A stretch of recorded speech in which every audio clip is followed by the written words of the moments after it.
Cabo the Great stood at the edge of the massive trench, his hands gripping the hilt of his blade as he watched the final preparations unfold. The hunters had worked relentlessly, their muscles straining, their backs bending under the weight of their task. And now, after days of grueling labor, it was time. The great river that had long fed the snake people's land was about to turn against them. Cabo turned to his warriors, his voice sharp like the edge of steel. Now! The hunters, standing on either side of the carved-out pathway, heaved at the wooden barriers they had built. The makeshift dam groaned as the water fought against it, desperate to reclaim its natural course. "Hold!" Cabo ordered, his voice carrying over the roaring current. The last of the boulders were pushed into place, sealing the original riverbed. The hunters then yanked free the final wooden beams, and the water surged forward, no longer flowing toward the snake people's lands, but bending back upon itself in a carefully designed loop. A deep, guttural roar echoed through the night as the floodgates of the new pathway were fully opened. The river gushed forward, spiraling away from the castle, away from the lifeblood of their enemy. Atop the highest tower of the Snake People's castle, Hannah and Gideon stood frozen, their hands gripping the stone railing as they watched in horror. The river, their river, was vanishing. The once deep waters began to drain away, becoming shallower with every passing moment. The great ships that had once glided effortlessly now tilted awkwardly onto the thickening riverbed, their wooden hulls groaning as they scraped against the drying earth. Merchants on the banks yelled in confusion, their trade halted, their lifeline severed. Hannah's breath hitched in her throat. "They've done it," she whispered, barely believing what she was seeing. They actually did it. Hannah turned to Gideon, her face pale with worry. "What do we do? We can't win against them like this." Gideon exhaled slowly, his sharp eyes locked onto the hunters below. "They will not all stay," he said, his mind already working. "After this, some will return to their stronghold. They cannot keep all their forces here for long. It's impossible." Hannah's eyes widened with realization. "And when they do, we strike," Gideon finished, a dark smirk playing on his lips. For the week they were here, the Snake People had also been busy drilling wells and making sure they had enough water to last a while. But this would not be enough for long. Below them, the hunters stood victorious, their mission completed. But Gideon knew something they did not, and the next move would be theirs. You are watching the Tales of the Savannah. Subscribe and be part of the tribe. Now let's get back to the story. The week had crawled by, each day stretching longer than the last until finally the moment arrived. A soft, almost hesitant knock echoed through Naomi's room. She paused, her breath catching in her throat. She knew who it was. Of course she knew. The air around her seemed to thicken, charged with an unspoken tension as she moved toward the door. Her hand hovered over the handle for a moment before she turned it, revealing Cabo standing there, his presence filling the doorway like a storm waiting to break. Before he could speak, she turned her back to him and stepped inside, silently inviting him in. He followed, closing the door behind him with a soft click. The room was bathed in the faint scent of fresh roses. He smiled faintly, knowing Titus had come through. But the smile faded as Naomi turned to face him, her eyes a tempest of emotions, disgust, rage, pain, all swirling together in a way that made his chest tighten. "How are you? How have you been holding up?" Cabo asked, his voice low, careful, as if testing the waters of a stormy sea. "I'm fine, Cabo," she replied, her tone clipped, her words measured. "What brings you to my room?" He took a step closer, his presence looming, his voice dropping to a near whisper. "Don't do this, Naomi. Please. I'm sorry for what happened." Her lips curved into a cold, almost mocking smile. "There's no need to be sorry. I told you, I accept you. I accept the terms of our new agreement." Cabo's jaw tightened, his frustration bubbling beneath the surface. "But that's not what I want, Naomi. I want us to go back to how things were before this, before I mess things up. You're all I could think about. Please, let's talk. Let's put this behind us." Her laugh was sharp, cutting through the tension like a blade. It's easy for you to say. Besides, I knew what I was getting into. So it's okay. The marriage is still on. The wedding is still on. You don't have to worry about me." Her tone was cold, clinical, devoid of the warmth he craved. It was businesslike, and it made his stomach churn.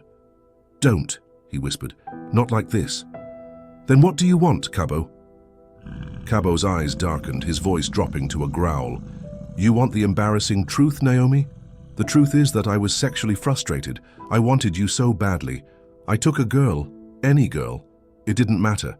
I even asked her to call herself Naomi. I called her by your name. I wanted you so badly that I took anything, and I was wrong. I shouldn't have done that. I should have waited. I should have waited for you. I want you, Naomi. I only want you." Naomi's eyes narrowed, her gaze piercing as she took a step closer to him. She studied his face, his regret, his remorse, his sincerity. "What am I supposed to do with that information? Should it make me happy?" "No," he said quickly, his voice firm. "That's not why I'm telling you this. I'm telling you this to be honest, to be transparent with you, to show you that I'm serious about this, Naomi. I won't touch you until I deserve you. Until the ancestors and the goddess bind us together, I will wait. You are worth waiting for." His words hung in the air, heavy and unrelenting, and for a moment, Naomi's resolve wavered. She wanted to harden her heart, to shut him out completely. But his sincerity cut through her defenses like a knife. Her chest rose and fell with the weight of her emotions, her eyes searching his for any hint of deceit. But there was none. Then, without warning, she closed the distance between them, her hand sliding below his belt, cupping him with a boldness that made him flinch. A jolt of electricity shot through him, his breath catching in his throat. He hadn't anticipated this, hadn't anticipated her. She leaned in, her lips brushing against his ear as she whispered, her voice low and dangerous. "If you ever pull a stunt like that again, I will break your balls myself." He nodded, his voice barely a whisper. "Yes." In that moment, he was utterly powerless, completely at her mercy. She had him in her hands, and he knew it. "Naomi," he breathed, his voice strained. "Please let go. I might break my own promise," Cabo groaned, his voice strained, his body taut with the effort of holding himself back. His hands clenched at his sides, his breath coming in shallow bursts as he fought to maintain control. Naomi's lips curved into a sly, dangerous smile, her eyes dark with intent. "You promised not to touch me," she purred, her voice low and velvety. "But I promised no such thing." Her hand twisted ever so gently, the pressure deliberate, calculated, and his breath hitched in response. "I could twist and pull if I wanted to," she continued, her tone dripping with a mix of menace and allure. Her face was serious, her gaze locked on his, daring him to challenge her. "Naomi, please," he groaned again, his voice breaking, his resolve crumbling under her touch. His body was a live wire, every nerve ending screaming for more, even as his mind fought to hold on to the promise he'd made. She leaned in closer, her breath warm against his ear, her words a whisper that sent shivers down his spine. "What are you begging for, Cabo?" she asked, her voice a seductive tease. "Are you begging me to stop? Or are you begging me to keep going?" He swallowed hard, his chest rising and falling with the weight of his desire. "You know what I want," he said, his voice rough, his eyes burning into hers. "Do I?" she countered, her hand stilling but not releasing him. Her other hand came up to trace the line of his jaw, her touch feather-light yet electrifying. "Because it seems to me you're torn, Cabo. Torn between the promise you made and the way your body is betraying you right now." He let out a shaky breath, his hands twitching at his sides as if fighting the urge to reach for her. "Naomi," he said, her name a plea, a prayer, a confession all at once. She tilted her head, her lips brushing against his ear as she whispered, "Tell me what you want. Say it." His control snapped. "You!" he growled, his voice raw with need. "I want you, Naomi. Only you." For a moment, she held his gaze, her expression unreadable.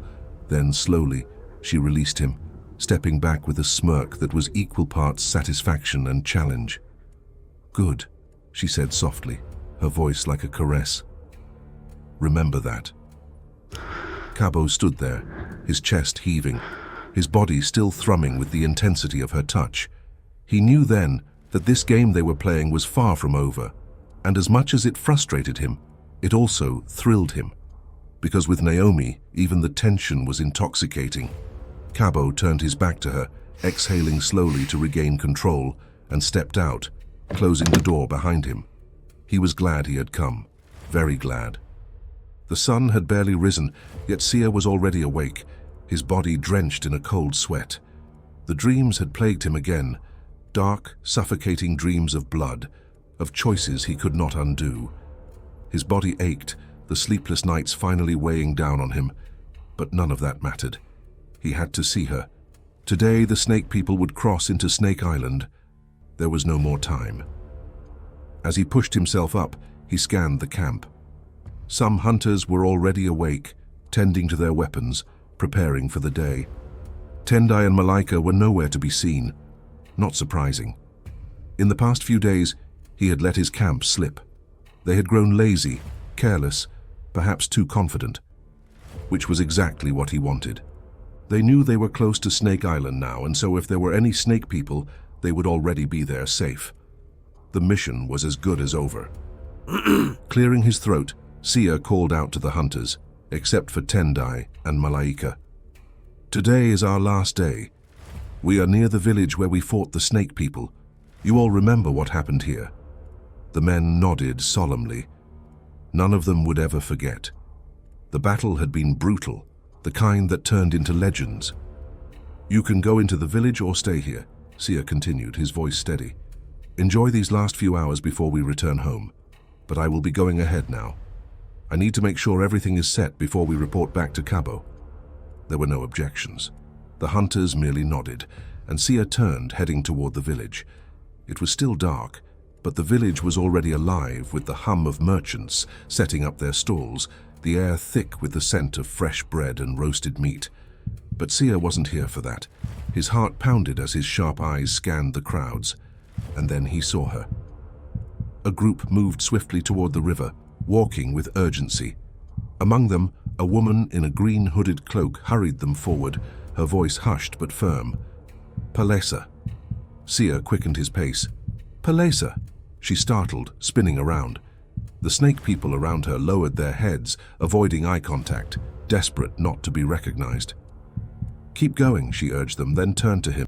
"Sia, what are you doing here?" "I came to say goodbye."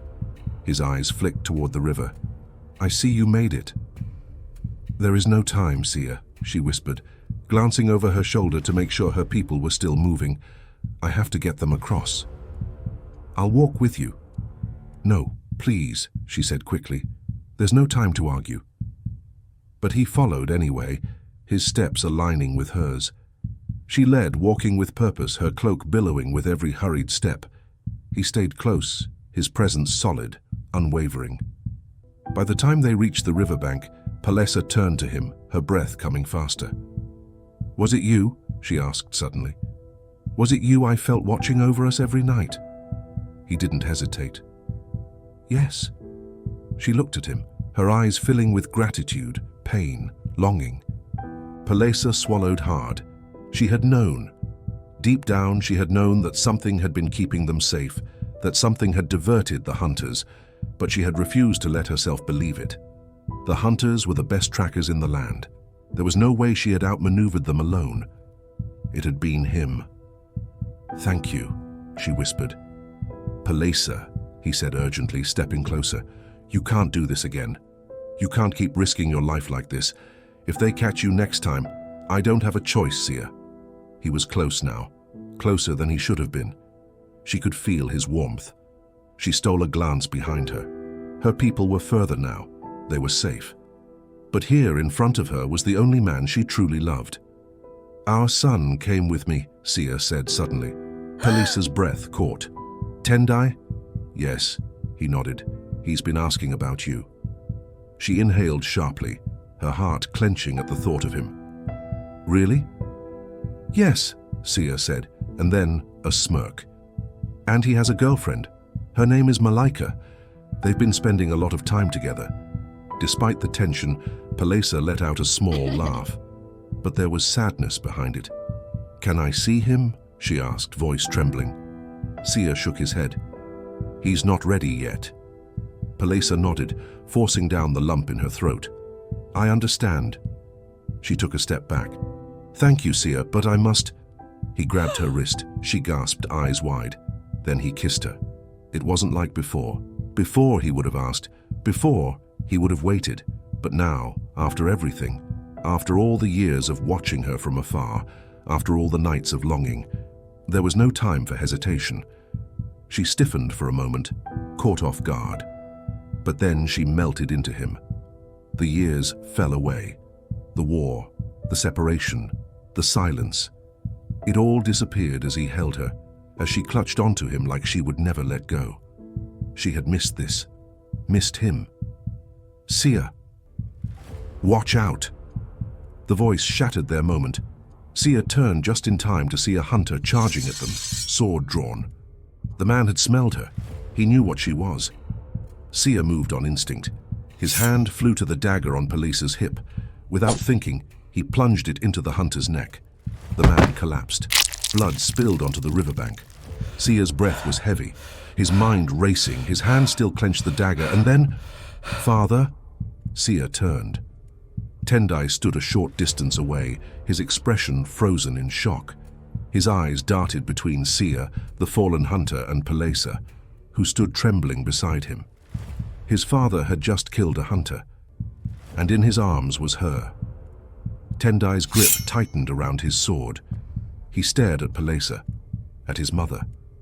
Palesa's eyes locked onto his. Her lips parted, but no words came. And then she turned. Her body twisted, bones shifting, flesh unraveling into smooth scales. Then, with a final glance, she dove into the river, disappearing beneath the surface. Palesa! Sia called desperately, but she was gone. Tendai stood rooted in place. He didn't move. He didn't blink. There was just too much to process. The body of the fallen hunter lay between them, blood seeping into the earth. Father and son stood in silence. Nothing would ever be the same again. This is the place, Kwame said, his voice low. The air crackled with unseen energy, making the hair on their arms stand. Kwame remembered standing in this very spot before. Amina had spoken words he couldn't quite recall. Guardian, we desperately need to see you. The wind shifted, spiraling upward into a fierce whirlwind. Then, in an instant, she was there. The guardian of the forest stood before them, her eyes heavy with knowledge. She looked at each of them. She knew why they were here, but words for a spirit held power. They had to be spoken. What brings you to my domain, Kwame, Diallo, Nandi? She asked. Diallo stiffened. He hadn't expected her to know their names, though he realized now that of course she did. Kwame kept silent. Diallo stepped forward. Great Guardian, with deep humility, I ask for your aid. My sister, she is pregnant, and the medicine meant to tame the snake inside her has failed. We are too far from home, and our secret... He hesitated, glancing at Nandi, her body now almost fully covered in glistening scales. Our secret cannot be revealed. We beg you, help us. The Guardian observed them for a moment, then she spoke. A great favor requires great payment. The snake has been suppressed for too long. Do you blame it for wanting to rise? Diallo swallowed hard. There is no place for it in our world. Please help us. The Guardian was silent for a while, observing them. I will help, she said, but I will name my price. Anything, Diallo said urgently. Nandi was gasping on the ground, her strength fading. He could not lose her. How could he face Django? How could he explain this? I do not seek payment from you, Diallo, the Guardian said. I seek it from Nandi. Silence fell. The Guardian turned her gaze to Nandi. Silence, she commanded, and the snake within obeyed. Instantly, Nandi's body relaxed. She drew in a steady breath for the first time in days. The guardian continued, "The sickness overwhelming you, I can keep at bay. My predecessor did it before, and I can do it again." Nandi, feeling whole for the first time, looked up at her. "What do you want from me? What is the payment?" she asked, her voice quiet. The guardian smiled, a slow, knowing smile. "You carry 2 lives inside of you. Twins." Nandi gasped. "Twins?" "Yes," the guardian said. "A boy and a girl." Nandi nodded slowly. "Okay." "The girl," the guardian said. "If you agree, if you allow me to help you, then your daughter will be the next guardian of the forest after me." Nandi felt her breath hitch. "But isn't a guardian chosen, trained? I don't understand." "There is a tradition. A girl from the village is always chosen, shaped, made into the guardian. My predecessor gave me a choice. I had to accept it as an adult. But now I see an opportunity. Your child will be my heir." The weight of the offer settled over them. The others remained silent, staring at the ground. Nandi's thoughts raced. Her child, her daughter, was meant to be a hunter. What would it mean for her to become a guardian instead? Was this too much to give?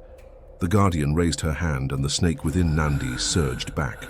She arched her body in pain, her breath coming in sharp gasps. "Stop, please," Diallo begged, falling to his knees. "Sister, hey, please, I say yes, I cannot bear this." "It's my child, Diallo," Nandi gasped. "How can I make this decision for her? And what happens if you refuse?" Diallo's voice broke. "How will we go home? Have you thought about Django, Nala, the hunters?" She hadn't. She had only thought about the pain. But was it right to choose her own relief over her daughter's future? Diallo leaned closer. "I know this is hard, but we must decide now. We will decide together. Please, sister, I cannot watch you suffer." Kwame stood aside, watching. He admired their bond. He had never been close with his half-siblings, never had someone who loved him so fiercely. His thoughts drifted to Nala, how she had risked her life to find him. A pang of longing settled in his chest. But if Diallo was, this meant that Nala was his. Nandi took a shuddering breath and looked up at the guardian. "Okay." The guardian smiled, victorious. A great bargain. A hunter for a guardian. It was a good trade. The god of the forest would be pleased. The guardian turned to Diallo and Kwame. "She will stay with me tonight. Her daughter must bond with the forest. The snake will be tamed and she may never need the medicine again. Nor will her children. This is my final gift to you." "Thank you, guardian," Diallo said, his voice thick with emotion. Nandi, drained but relieved, whispered, "Thank you. You will see her at first light," the guardian said. "Come for her then." Kwame and Diallo left in silence. The weight of the secret pressed heavy on them as they made their way back to the village. Kwame glanced at Diallo, who was lost in thought. There was so much to ask, so much to say, but maybe not today. Tomorrow then. And that, my dear tribe, brings us to the end of yet another gripping episode in our Snake People vs. Hunters saga. I hope you enjoyed it as much as I did. In this episode, Cabo the Great and the Hunters have successfully diverted the water, setting a chain of consequences in motion.